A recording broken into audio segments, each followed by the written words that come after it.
Hi friends, welcome to Azad ICS academy.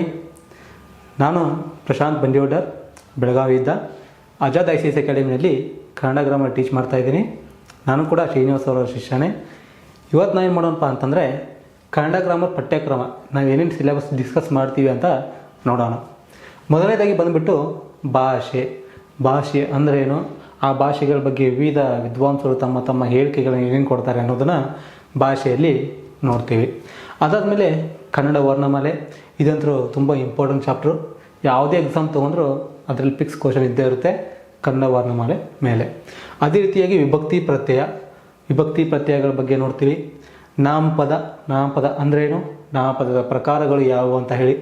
ಅದೇ ರೀತಿಯಾಗಿ ಕಾಲಸೂಚಕ ಪ್ರತ್ಯಯಗಳು ಯಾವುವು, ಕ್ರಿಯಾಪದ ಅಂದ್ರೇನು, ಕ್ರಿಯಾಪದದಲ್ಲಿನ ಪ್ರಕಾರಗಳು ಯಾವುವು ಅದ್ರ ಬಗ್ಗೆ ನೋಡ್ತೀವಿ.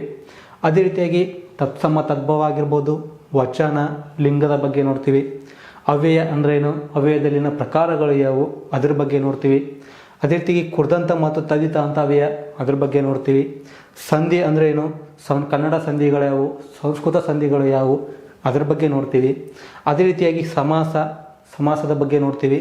ಅದೇ ರೀತಿಯಾಗಿ ದ್ವಿರುಕ್ತಿ, ಜೋಡು ನುಡಿ, ನುಡಿಗಟ್ಟು, ಅದಕ್ಕಿರುವಂತಹ ಡಿಫ್ರೆನ್ಸ್, ಅದನ್ನ ಹೇಗೆ ನೆನಪಿಟ್ಕೊಳ್ಳೋದಂತ ಅದ್ರ ಬಗ್ಗೆ ನೋಡ್ತೀವಿ. ಅದೇ ರೀತಿಯಾಗಿ ಕರ್ತರಿ ಕರ್ಮಣಿ ಪ್ರಯೋಗ, ಕರ್ತೃ ಕರ್ಮಪದ ಈ ಥರ ಏನು ಬರುತ್ತೆ ಅದನ್ನೆಲ್ಲ ಅಲ್ಲಿ ನೋಡ್ತೀವಿ. ಅದೇ ರೀತಿಯಾಗಿ ವಾಕ್ಯಗಳು ಎಕ್ಸಾಮ್ನಲ್ಲಿ ಕೇಳ್ತಾನೆ PQRS ಅಂತ ಕೊಟ್ಟು ಅವುಗಳನ್ನು ಸರಿಯಾದ ಕ್ರಮದಲ್ಲಿ ಬರೀರಿ ಅಂತ ಹೇಳಿ, ಅದು ಯಾವ್ದ್ರಲ್ಲಿ ಬರುತ್ತೆ ಅಂದರೆ ವಾಕ್ಯಗಳು ಬಲ್ಲಿ ಬರುತ್ತೆ.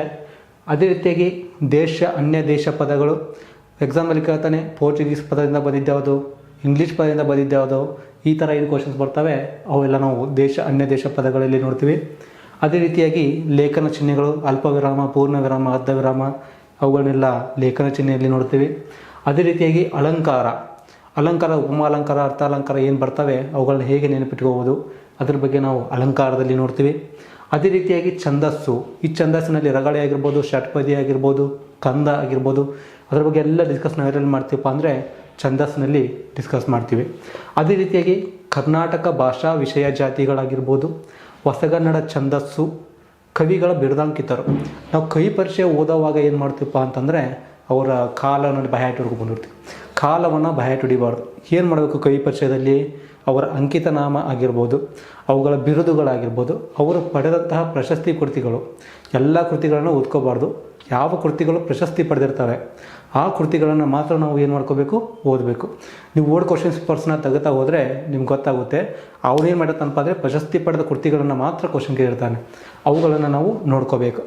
ಅದೇ ರೀತಿಯಾಗಿ ಕನ್ನಡದ ಮೊದಲ ಶಾಸನ ಯಾವುದು, ಗದ್ಯ ಗ್ರಂಥ ಯಾವುದು, ಪದ್ಯ ಗ್ರಂಥ ಯಾವುದು, ಅವುಗಳೆಲ್ಲ ಬಗ್ಗೆ ನಾವೇನು ನೋಡ್ತೀವಪ್ಪ ಅಂದರೆ ಕನ್ನಡದ ಮೊದಲುಗಳೊಳಗೆ ನೋಡ್ತೀವಿ. ಇದಿಷ್ಟು ಏನಪ್ಪ ಅಂತಂದರೆ ಕನ್ನಡದ ಪಠ್ಯಕ್ರಮ. ಇನ್ನು ಮುಂದಿನ ವಿಡಿಯೋದಲ್ಲಿ ಏನು ಮಾಡೋಣಪ್ಪ ಅಂದರೆ ಚಾಪ್ಟರ್ ವೈಸ್ ಎಲ್ಲವನ್ನು ಡಿಸ್ಕಸ್ ಮಾಡ್ತಾ ಹೋಗೋಣ. ಅಲ್ಲಿವರೆಗೂ ಧನ್ಯವಾದಗಳು.